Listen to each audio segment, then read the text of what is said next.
Hello mga paps, good morning.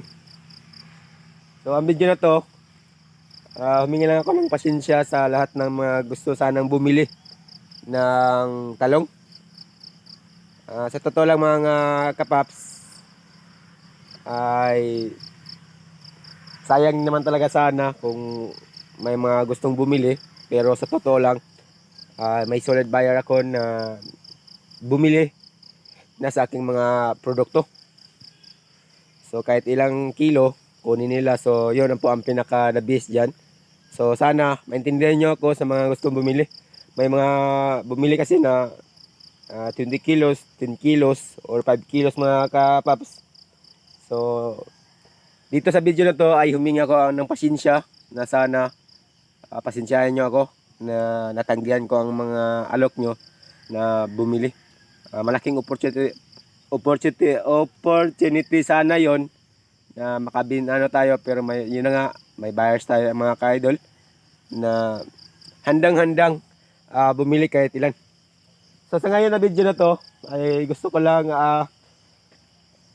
i-share sa inyo ang mga bagong tanim ni Jones TV. So ganyan lang mga kapaps. So ito, papunta na yan doon. So yun po ang kailangan dito, yun tiyaga lang talaga kung paano alagaan to. Katulad yan, may mga ano na mga paps, you know. Ganito lang galit ang ano natin dito. Yun nga, yung, ang sacrifice natin kung paano alagaan to. Yun, may mga tanim na to mga kapaps. So ang distance ko talaga sa pagtatanim, ganito lang kalaki. You know, buhay-buhay na yan. Ang alaga lang ko lang dito. So bago ang lahat mga kapaps, mga ka-idol, mga ka-farmers, so ang gagawin ko ngayon ay mag-spray ako ng Roundup doon sa dulo. Yun na nga, pagtiyagaan ko na palakihin ang aking mga tinatanim dito dahil wala naman tayong problema sa pag tumatay damo. May mga solusyon na tayo dyan kung paano patayin yung mga damo mga kapaps.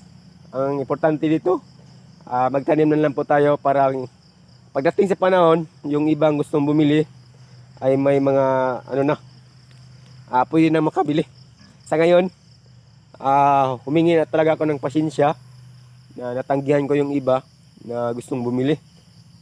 Sayang naman talaga sana yon na pagkakataon na yon, pero natanggihan pa. So yan dapat natin gawin mga kapaps, na sana tuloy-tuloy lang ang ating trabaho. Walang sukuan. O, di ba? So may area na tayo dyan.